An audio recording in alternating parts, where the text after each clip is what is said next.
Kembali lagi bersama saya, Ibu Reski Pratiwi Hasmar, di mata pelajaran sosiologi.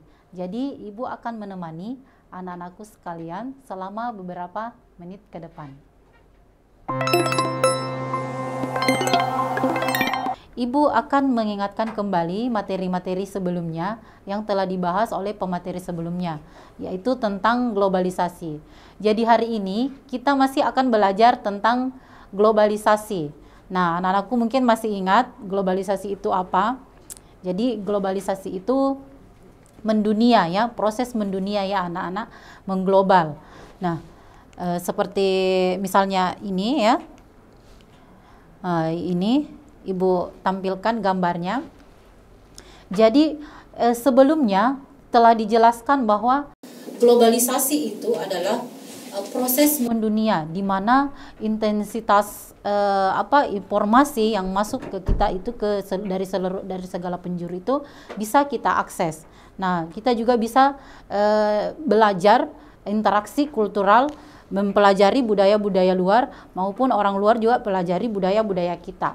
Nah, sama halnya dengan yang digambar ini ya anak-anak.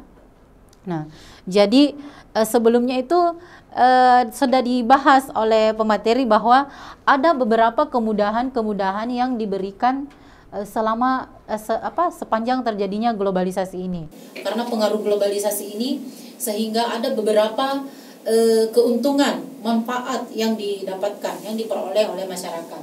Nah, misalnya seperti yang Ibu tampilkan di gambar berikut ya, di mana orang asing yang tahu bagaimana cara menggunakan angklung. Nah, ini mahasiswa asal Eropa saat mengunjungi SD Muhammadiyah Surabaya. Nah, ini ketertarikan, antusiasme orang asing terhadap budaya kita itu jelas ada ya, apalagi Indonesia. Indonesia terkenal dengan budayanya.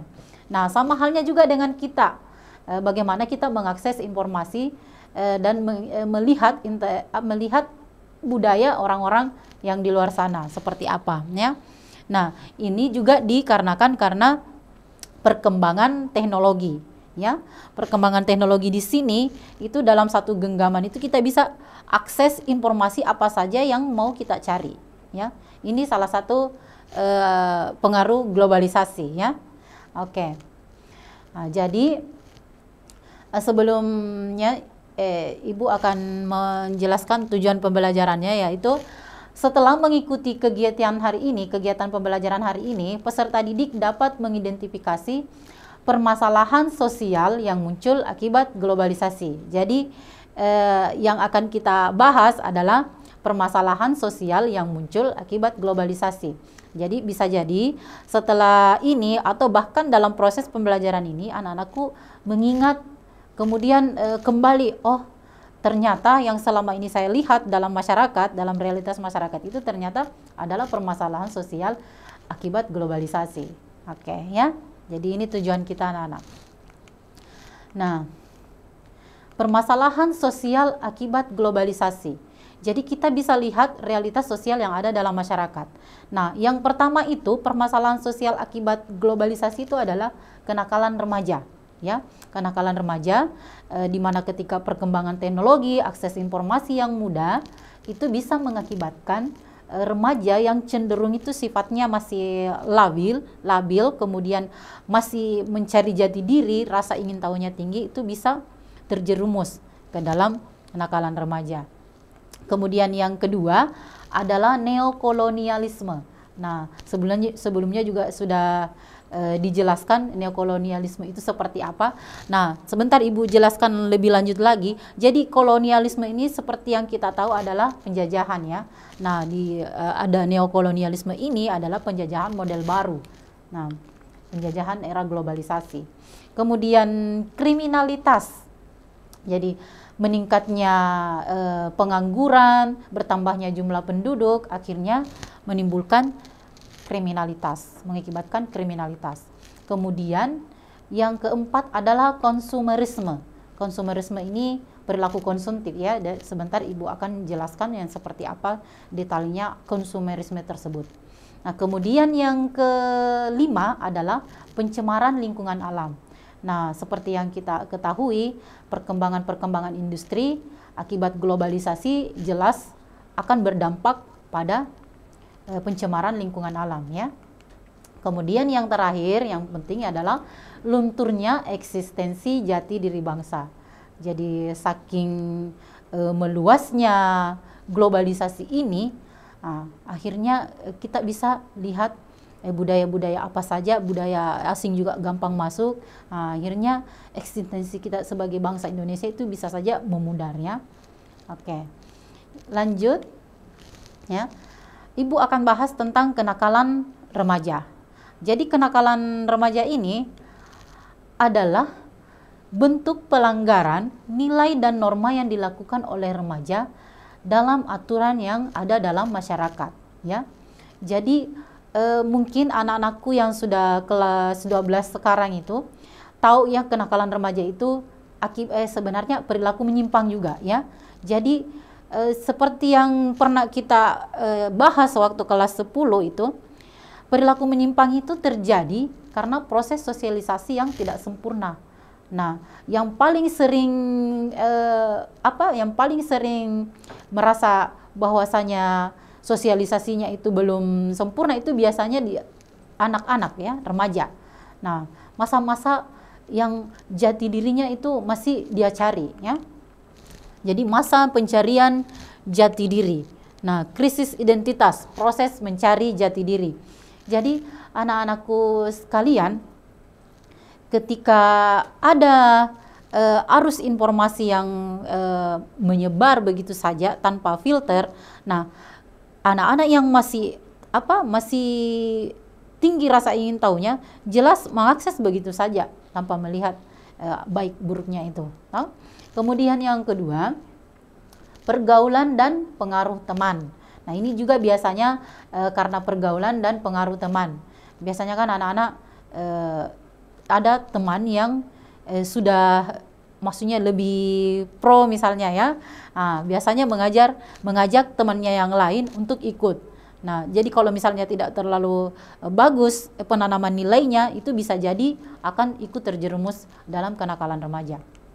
Kemudian yang ketiga, pengaruh dari lingkungan sekitar ya. Anak-anak, jadi lingkungan sekitar juga berpengaruh terhadap karakteristik kita. Kalau bisa kita filter dengan baik, yang mana baik untuk kita, yang buruk untuk kita, bisa kita pilah, itu pengaruh apapun itu insya Allah tidak akan kena ke kita ya. Kemudian ini contohnya, yang pertama, ini biasanya juga karena pengaruh teman ya. Karena pengaruh teman, solidaritas tinggi, akhirnya terjadi tawuran ya. Ini salah satu contoh kenakalan remaja. Nah, kemudian yang kedua adalah contoh kenakalan lainnya, yaitu penyalahgunaan narkoba. Nah, sekarang ada istilahnya narkoba itu bebas beredar ya. Karena globalisasi ini, penyalahgunaan pengedaran narkoba itu cenderung lebih mudah ya. Bahkan ada beberapa yang sudah lebih keren lagi bentuknya, misalnya proses penyembunyiannya juga itu, penyembunyian pengedarannya juga itu lebih pro lagi ya. Nah, jadi anak-anak kalau tidak banyak tahu tentang apa itu narkoba, itu bisa jadi ikut terjerumus dalam penyalahgunaan narkoba ini. Nah, ini salah satu juga bentuk kenakalan remaja. Dan biasanya itu pengedar-pengedar seperti ini itu niatnya memang mau merusak bangsa. Yang dirusak itu biasanya generasi penerusnya dan kalian ya, remaja-remaja. Nah, kemudian yang ketiga, pergaulan bebas ya. Pergaulan bebas juga itu akibat arus informasi yang bebas, yang luas. Jadi banyak link-link yang biasanya beredar, itu biasanya kita akses sebenarnya informasi pelajaran di Google itu biasanya, tapi yang muncul itu malah link lain. Nah, kalau masa remaja yang intinya masih rasa ingin tahunya itu tinggi, itu bisa diklik begitu saja tanpa tahu, bilang ini apa, tanpa mau filter ini apa ya. Nah, tapi dilihat begitu saja. Nah, yang seperti ini bisa merusak moral bangsa ya, merusak moral anak-anakku sekalian. Oke. Lanjut, neokolonialisme. Nah, seperti yang Ibu sebutkan tadi, ini model penjajahan baru ya. Jadi neokolonialisme sendiri itu adalah cerminan negara berdaulat dan merdeka, tetapi sistem ekonomi dan politiknya ditentukan oleh pihak luar ya. Nah, dari sini bisa kita lihat, oh, sistem ekonomi milik kita tapi sebenarnya ditentukan oleh pihak luar. Nah, ya. Jadi mengapa globalisasi disebut penyebab neokolonialisme? Kenapa kira-kira? Jadi globalisasi itu menciptakan hubungan tanpa batas, ya. Jadi tidak ada batas antara negara satu dengan negara lainnya. Kemudian bangsa lain membawa budaya asing. Budaya asing masuk ke negara kita dan kemudian mengakibatkan adanya ketimpangan bagi bangsa yang lemah. Jadi negara-negara berkembang biasanya ya. Nah, dari sini itu bangsa-bangsa yang sudah kuat itu biasanya memberikan biasanya menguasai sektor-sektor yang dianggap memberikan manfaat. Nah, misalnya apa kira-kira? Nah, jadi misalnya sumber daya kita, sumber daya alam kita, bisa juga sumber daya manusia kita. Nah, minim modal tapi besar keuntungan. Itu prinsipnya mereka, ya. Jadi beberapa permasalahan lain yang sering muncul akibat neokolonialisme itu adalah negara berkembang hanya memperoleh sebagian kecil dari keuntungan industri. Jadi seperti yang Ibu jelaskan tadi bahwa minim modal tapi besar keuntungan ya. Jadi industri ditaruh di sini di negara berkembang, kemudian sumber daya manusia upahnya yang lebih cenderung lebih sedikit dibandingkan yang di luar sana, kemudian sumber daya alamnya juga. Nah, akhirnya keuntungan yang diperoleh itu lebih tinggi ya. Nah, jadi eksploitasi sumber daya alam meningkat. Nah, ini yang saya maksud. Kemudian kapitalisme juga mulai berpengaruh pada sektor politik. Jadi sudah masuk ke ranah politik. Nah, jadi sebuah industri sebenarnya itu harus melewati beberapa tahap supaya bisa dibangun dalam satu negara. Tapi ketika dia sudah masuk di bagian politiknya, bisa jadi itu lewat begitu saja tanpa izin misalnya, atau mungkin izin tapi ya lebih ke arah itu. Nah, apa yang masalah yang terjadi? Nah, bisa saja seperti ini ya. Jadi Indonesia terkenal dengan paru-paru dunia, itu bisa jadi tidak lagi, malah Indonesia yang butuh paru-paru. Nah, kemudian ini UMKM-nya tidak meningkat. Jadi produk-produk Indonesia kalah bersaing dengan produk-produk impor, ya. Jadi banyak usaha kecil yang tidak bisa berkembang, maksudnya lebih sulit berkembang dibandingkan produk-produk yang muncul di luar sana. Itu karena persaingan harga impor lebih agak murah dibandingkan produk lokal itu sendiri. Nah, oke, selanjutnya adalah kriminalitas. Nah, kriminalitas itu memiliki arti sebagai kejahatan atau tindakan yang melanggar nilai dengan norma. Jadi beda dengan kenakalan remaja anak-anak. Kenakalan remaja itu lebih istilahnya masih ada istilahnya bisa ditoleransi lah. Nah, tapi kalau sudah tindak kejahatan yang seperti ini, ya itu jelas tidak bisa lagi ditoleransi.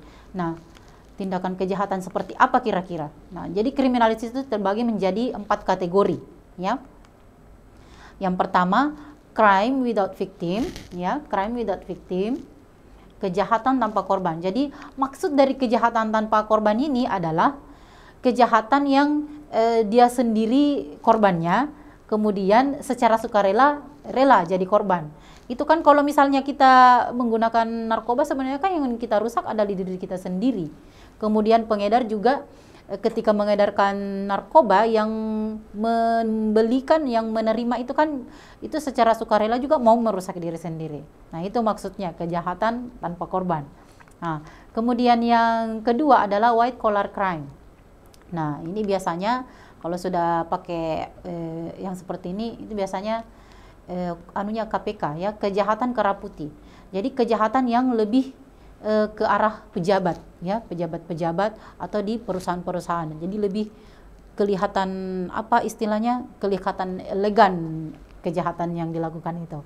Nah, ini juga termasuk permasalahan sosial yang muncul akibat globalisasi ya. Jadi ketika yang seperti Ibu jelaskan tadi bahwa ketika sektor industri sudah mau masuk minta perizinan, itu bisa jadi dilewati begitu saja tanpa izin. Nah, biasanya orang-orang seperti ini yang harusnya memberikan izin, seharusnya menganalisa apakah ini baik untuk negara kita, malah mengiyakan begitu saja tanpa melihat dampak buruknya ke masyarakat. Kemudian yang ketiga adalah corporate crime. Nah, ini salah satu kejahatan perusahaan ya, yang seperti kita lihat di negara kita, ada beberapa yang membuang begitu saja limbahnya, ya, membuang begitu saja di area masyarakat limbah industrinya, akhirnya merusak lingkungan. Nah, atau organized crime. Nah, ini organized crime, kejahatan yang terorganisir. Nah, biasanya kejahatan yang terorganisir ini kejahatan-kejahatan yang kadang kita heran, ini kenapa bisa tidak tertangkap? Nah, padahal ketika mereka menipu itu, ketika kita tahu bahwa dia penipu, kemudian ditelepon balik, misalnya kalau orangnya menelpon, itu diangkat. Nah, kenapa kira-kira? Kenapa kira-kira tidak bisa tertangkap? Padahal jelas aktif, ya? Karena mereka secara terorganisir itu tahu seperti apa caranya berbuat jahat seperti ini. Tapi polisi di Indonesia lumayan ya, sudah banyak yang kejahatan terorganisir seperti ini ditangkap. Nah, kemudian konsumerisme. Nah, konsumerisme yang seperti perilaku konsumtif ya, perilaku konsumtif. Jadi konsumerisme itu adalah paham yang mengubah perilaku manusia untuk melakukan sebuah kegiatan konsumen atau membeli atau memakai barang-barang secara berlebihan tanpa melihat nilainya, ya. Jadi ini sering terjadi pada kita, ya. Kita menganggap bahwa saya butuh, padahal sebenarnya cuma ingin, ya. Biasanya seperti itu. Nah, Ibu pun ya begitu. Jadi konsumerisme itu menunjukkan perilaku konsumtif, yaitu suatu perilaku membeli barang dengan lebih mengutamakan keinginan daripada kebutuhan. Nah, ini sering terjadi ketika ada sale, ya, ketika ada diskon, ketika kita diiming-imingi beli 2 gratis 1. Nah, itu biasanya kita, saya harus beli karena murah, ya. Padahal sebenarnya kita tidak butuh, kita hanya ingin, ya, kita hanya ingin. Nah, kemudian, apalagi karena arus globalisasi, ya, karena arus globalisasi ini, kita sudah bisa mengakses e-commerce dimanapun kita berada, ya, tanpa harus capek-capek ke pasar, tanpa harus capek-capek ke mall, tanpa harus kalau misalnya kita orang Makassar ke Jakarta misalnya, barang Jakarta, bahkan barang luar negeri itu sudah kita bisa cari di sini. Nah, sisa klik ini, ada saldo, sudah dapat. Nah, tanpa kita lihat bahwa ini saya butuh atau tidak. Ini namanya perilaku konsumtif, ya. Nah, sama halnya dengan perkembangan teknologi. Nah, perkembangan teknologi juga itu. Kita kadang merasa bilang saya tidak update kalau saya tidak menggunakan ini, ya, biasanya.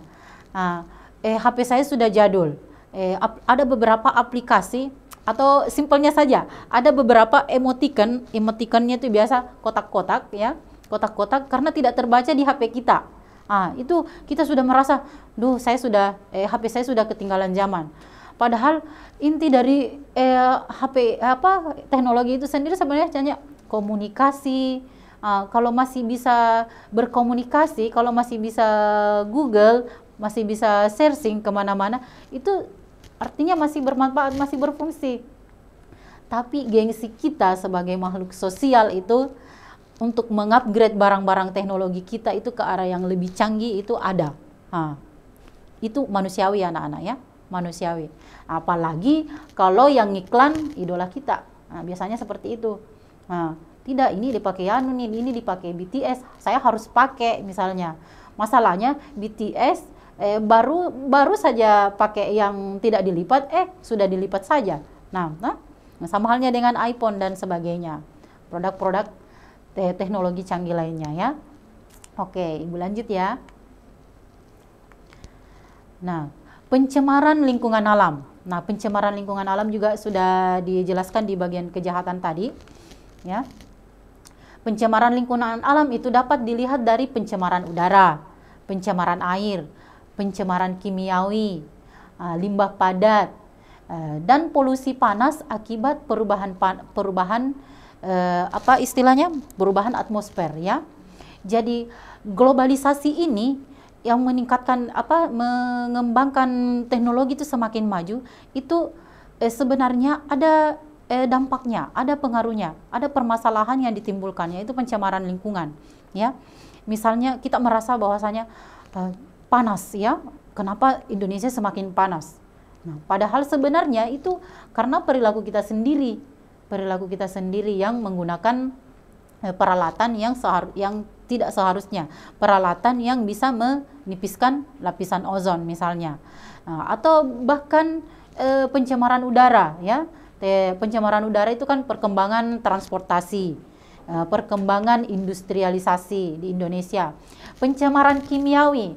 Nah, tanpa kita sadari, ibu-ibu atau anak-anakku sekalian, itu sebenarnya kita termasuk salah satu orang yang sangat berjasa dalam pencemaran kimiawi ini ya. Kita kan pakai sabun, pakai sampo dan lain-lainnya, pakai sabun segala-galanya seperti itu, sebenarnya itu pencemaran kimiawi ya. Nah, kemudian limbah padat juga. Limbah padat juga itu bukan hanya industri saja yang memberikan sumbangsi sama limbah padat ini, tapi kita juga sebagai masyarakat ya, penggunaan plastik, banyaknya produk makanan yang dikemas dalam kemasan yang tidak bisa didaur ulang. Itu salah satu juga pencemaran lingkungan ya, yang sumbangsi kita sebagai masyarakat ya.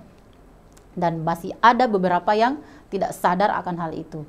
Nah, jadi lihat ya, globalisasi itu ditandai dengan meningkatnya pertumbuhan perusahaan multinasional. Nah, kemudian perusahaan multinasional berusaha mengembangkan usaha-usahanya di negara-negara yang berkembang, negara kayak kita misalnya ya. Jadi pertumbuhan perusahaan multinasional akhirnya melihat negara-negara apa saja yang bisa kita taruh di sini industri kita taruh di sini perusahaan kita, karena di sini modalnya lebih sedikit ya, tapi keuntungannya lebih besar. Nah, perusahaan seperti ini itu biasanya mengeksploitasi sumber daya yang ada di negara kita, yang ada di negara tujuan ya. Jadi eksploitasi alam ya, seperti contoh berikut misalnya ya. Nah, ini salah satu contoh yang Ibu ambil. Jadi ini berita ya, ada link berita di sini. Nestapa warga terdampak kawasan industri Bantaeng. Nah, ini salah satu contoh, ini di Bantaeng ya anak-anak, dari atas di sekitar PT Huadi. Nah, dulu itu masyarakat tidak pernah mengeluh tentang ini. Tapi sekarang jarak dari beberapa kilometer saja itu sebenarnya jauh dari kawasan industri, tapi mereka sudah mulai menghirup udara yang lain, udara yang seperti terbakar. Itu kan jelas mengganggu pernapasan, mengganggu kesehatan, dan mengganggu segala aktivitas. Bahkan ada beberapa masyarakat yang merasa bahwa saya harus menggunakan masker meskipun di rumah karena bau ketika pembakaran terjadi di industri ini. Dan ada juga beberapa masyarakat yang akhirnya kawasan-kawasan di sekitar sini itu akhirnya pindah tempat, pindah lokasi ya. Bahkan ada wacana jalanan umum yang di situ, jalanan raya yang ke Bulukumba itu akan ditutup secara total. Jadi akan jadi kawasan ini. Masalahnya adalah jarak jauh saja itu masih tercium. Ini salah satu contoh ini contoh kecil ya, kalau menurut saya hanya sebagian kecil dari pencemaran udara yang ada di Indonesia. Ada yang lebih ini lagi. Jadi limbah industri, polusi udara. Oke. Nah, yang Ibu jelaskan tadi bahwa kita sebagai manusia, sebagai masyarakat itu sebenarnya ikut memberikan sumbangsi terhadap sampah-sampah plastik yang ada di sini, yang ada di dunia. Nah, ini ya, sampah-sampah yang tidak bisa didaur ulang. Nah, apalagi sekarang ada beberapa hari lalu ada berita, itu katanya di Antang ada lagi yang terbakar, di tempat pembuangan akhir itu, ada yang terbakar. Nah, itu jelas mengganggu masyarakat, bukan hanya anunya saja, bukan hanya polusi udara saja, tapi sebenarnya juga mengganggu kesehatan ya anak-anak. Karena itu racun sebenarnya. Ketika plastik dibakar itu yang jadinya itu adalah racun, asapnya itu racun, bersifat racun. Nah, sama halnya dengan limbah industri yang seperti ini. Nah, pernah dulu itu ada perusahaan cat, tiba-tiba sungai di sekitarnya itu berwarna merah. Nah, ada istilahnya fenomena sungai merah. Ternyata cek per cek itu adalah limbah industri yang dibuang di sungai. Nah, itu kan mengganggu masyarakat ya, dan merusak ekosistem yang ada di sungai. Oke, Ibu lanjut ya. Nah, yang keenam adalah lunturnya eksistensi jati diri bangsa. Jadi, jati diri bangsa itu adalah sesuatu yang membuat kita lekas mengenali kebangsaan seseorang dari tutur kata, perilaku, dan pandangannya. Nah, jati diri itu singkatnya adalah semacam moralitas publik yang menjadi pegangan kehidupan orang per orang dalam sebuah bangsa. Indonesia itu terkenal akan ramah tamahnya. Indonesia itu terkenal di luar sana itu suka senyum. Indonesia juga itu terkenal tenggang rasanya, gotong royongnya, toleransinya. Itu Indonesia, ya. Tapi ketika ada budaya-budaya asing yang masuk, yang mengajarkan kita bagaimana caranya bersikap, egonya seperti apa, itu otomatis itu eksistensi jati diri bangsa kita itu bisa luntur, ya, bisa pudar, ya, anak-anak. Nah, globalisasi menyebabkan banyaknya budaya luar yang lebih modern masuk, ya, dan generasi muda akan lebih menyukai budaya negeri tersebut. Nah, jadi maka jati diri bangsa akan luntur apabila tidak diimbangi dengan melestarikan budaya negeri sendiri. Nah, Ibu pernah di video delay mungkin bisa dilihat, Ibu pernah tampilkan sebuah video di mana orang asing itu memasak masakan Indonesia, rendang.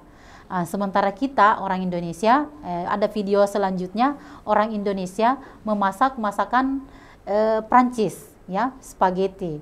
Kemudian video selanjutnya itu yang sebenarnya sempat viral dan itu sebenarnya agak lebih apa istilahnya agak bangga, ya, lagu sound yang jelas-jelas itu lagu Jawa tapi digunakan oleh orang K-pop yang sudah terkenal. Nah, ya, orang luar saja itu menikmati budaya kita, apalagi kita sendiri, ya. Nah, jadi kalau banyak budaya modern yang masuk, kalau kita tidak lihat bahwa ini apakah cocok dengan negeri kita, apakah cocok dengan jati diri bangsa kita, itu bisa jadi akan luntur kalau tidak diimbangi dengan pelestarian budaya negeri sendiri. Nah, jadi dari internet, ya. Nah, karena akses internet ini, ya, dari seluruh dunia sehingga ada nilai-nilai norma yang tidak sama dengan norma kita masuk ke diri seseorang. Nah, biasanya seperti itu. Atau misalnya ada perusahaan lokal banyak yang gulung tikar karena masuknya barang-barang impor dari luar negeri. Sekarang apa istilahnya batik misalnya, batik anak-anak mungkin merasa saya lebih merasa keren kalau saya pakai kemeja H&M misalnya kan, H&M daripada pakai batik misalnya, toh. Nah, itu salah satu eksistensi jati diri bangsa kita juga mencintai produk sendiri, ya. Oke. Jadi Ibu simpulkan saja ya. Jadi adapun permasalahan yang timbul akibat globalisasi seperti yang Ibu jelaskan tadi, jadi ada 6 ya. Yang pertama itu adalah kenakalan remaja. Nah, seperti yang Ibu berikan contoh tadi, kenakalan remaja akibat globalisasi itu seperti apa? Nah, kemudian yang kedua adalah neokolonialisme. Jadi neokolonialisme ini lebih ke arah paham penjajahan model baru di era globalisasi ini, ya, akibat globalisasi ini. Kemudian yang ketiga adalah kriminalitas. Jadi ketika bertambah jumlah penduduk, biasanya itu terjadi di perkotaan, ketika perusahaan-perusahaan muncul, orang-orang di bagian desa itu berbondong-bondong ke kota untuk mencari pekerjaan. Nah, karena bertambahnya jumlah penduduk, akhirnya pengangguran meningkat, kriminalitas juga ikut meningkat. Kemudian yang keempat adalah konsumerisme, paham perilaku konsumtif. Nah, ini harus kita sikapi dengan baik ya. Kemudian yang kelima adalah pencemaran lingkungan alam. Jadi pencemaran lingkungan alam juga itu berkaitan dengan perusahaan-perusahaan multinasional, perkembangan teknologi dan transportasi itu juga bisa memberikan dampak pencemaran lingkungan alam, masalah pencemaran lingkungan alam. Kemudian yang terakhir adalah lunturnya eksistensi jati diri bangsa. Nah, ya, yang terakhir ini, yang paling penting ini adalah bagaimana cara kita bertahan dari pengaruh-pengaruh kuat globalisasi. Nah, baiklah anak-anakku sekalian, untuk hari ini ya, mungkin Ibu berikan soal sedikit. Jadi di sini ada beberapa soal ya, hanya ada 2 soal. Ini tentang WTO. Jadi di sini ada penjelasan panjang.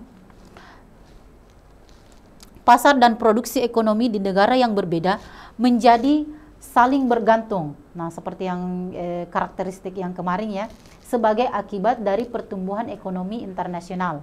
Nah, peningkatan pengaruh perusahaan multinasional dan dominasi organisasi semacam WTO ini bergerak di bidang, nah ini sudah bisa kita lihat ya jawabannya. Nah, sebenarnya sudah jelas di sini. Pertumbuhan ekonomi internasional, nah diorganize oleh WTO. Nah, jadi dia bergerak di bidang apa kira-kira? Komunikasi, tenaga kerja, transportasi atau kesehatan? Ya, jelas di sini jawabannya adalah perdagangan ya. Nah, selanjutnya soal selanjutnya. Nah, ini tentang restoran Jepang, ya. Restoran Jepang populer ya.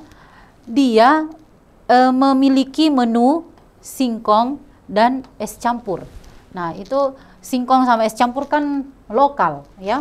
Nah, sama halnya dengan waralaba asing. Jadi itu demi menarik minat pembeli dari daerah setempat. Jadi dari ilustrasi tersebut dapat disimpulkan bahwa globalisasi merupakan proses. Nah, di sini bisa dilihat berkembangnya variasi restoran Asia yang memasang tarif tinggi sesuai bukan ya.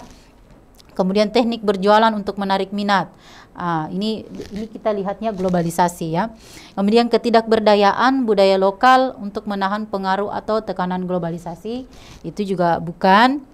Kemudian kedikdayaan globalisasi yang menjadikan segala sesuatu bisa dikenal di seluruh dunia. Ini lebih ke arah anunya ya. Kemudian yang terakhir adalah penyesuaian antara globalisasi dan lokalisasi agar bisa diterima oleh masyarakat lokal. Jadi jawabannya adalah E. Jadi ini salah satu cara agar orang Indonesia lebih mau menerima apa istilahnya, restoran Jepang ini ya. Oke. Baiklah anak-anak, untuk hari ini kita akhiri saja ya. Nah, jadi di sini Ibu akan perlihatkan ya quotes dari Bapak kita Soekarno ya, perjuanganku lebih mudah karena mengusir penjajah, sementara perjuanganmu akan lebih sulit karena melawan bangsamu sendiri. Nah, jadi ini bisa kita tafsir ya, bahwasanya segala sesuatu yang muncul sekarang ini di era globalisasi, di era modern ini adalah ujian sebenarnya untuk kita sebagai bangsa Indonesia. Jadi kita lihat seperti apa cara kita mencintai negara kita, cara mencintai produk kita, cara mencintai dan menghargai negara yang sesusah itu ya, diusir penjajahnya. Nah, bagaimana cara kita memerangi diri kita sendiri supaya tidak ikut arus yang negatif. Baiklah anak-anakku sekalian, sekian untuk hari ini. Terima kasih atas perhatiannya. Mudah-mudahan segala aktivitas kita hari ini bernilai ibadah di sisi Allah Subhanahu wa taala. Saya Reski Pratiwi Hasmar pamit diri. Assalamualaikum warahmatullahi wabarakatuh.